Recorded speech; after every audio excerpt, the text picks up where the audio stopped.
bells are ringing. Oh, I beg and please sing him. Every tear a waterfall to make the stars come out. I want something just like this. 'Cause you're a sky full of stars. Once upon a time we fell apart. Took a car downtown and I took one. Berdua.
Kami dari kelompok 4.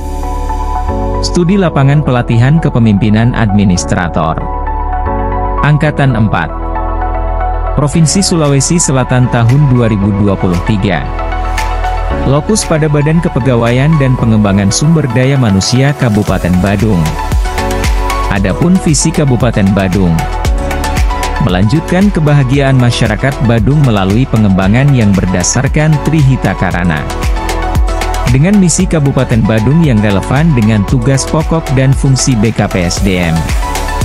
Meningkatkan kualitas tata kelola pemerintahan berdasarkan good governance dan clean government yang berbasis teknologi informasi dan komunikasi.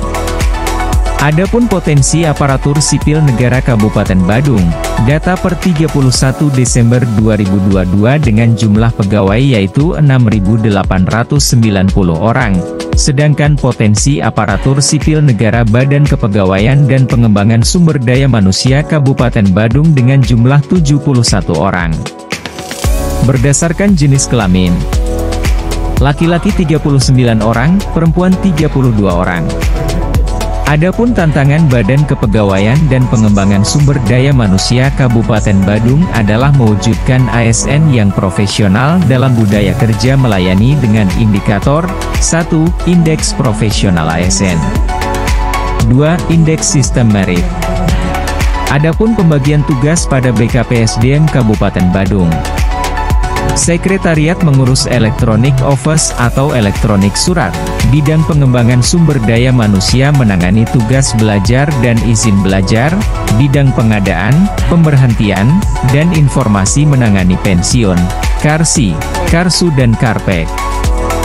Kemudian bidang mutasi promosi penilaian dan evaluasi kinerja menangani kenaikan pangkat, kinerja, gaji berkala, disiplin, satya lencana, seleksi JPT, seleksi jabatan administrasi, jabatan fungsional, pengukuhan gelar, sedangkan UPTD penilaian potensi dan kompetensi menangani asesmen.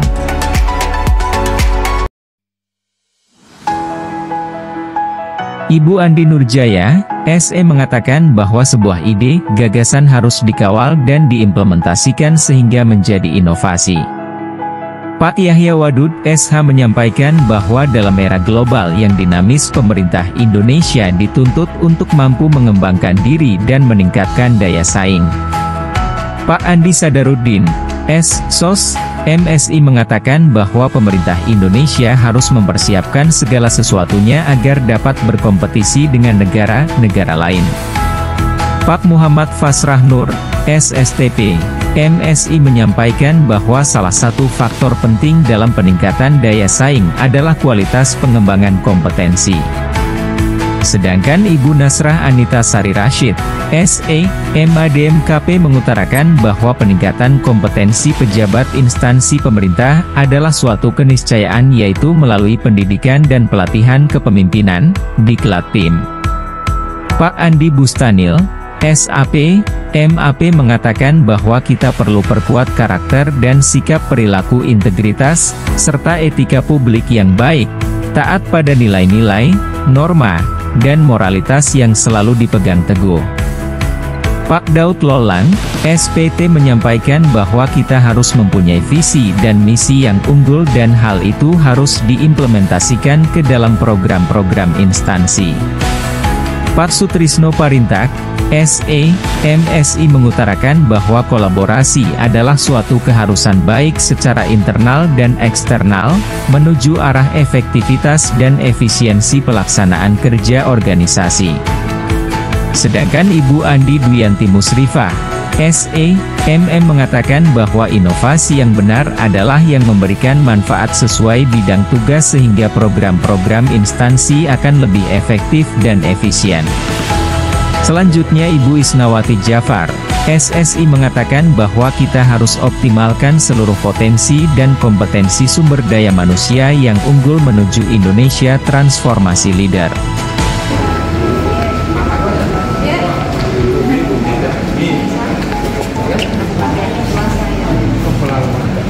Kelompok 4, sukses!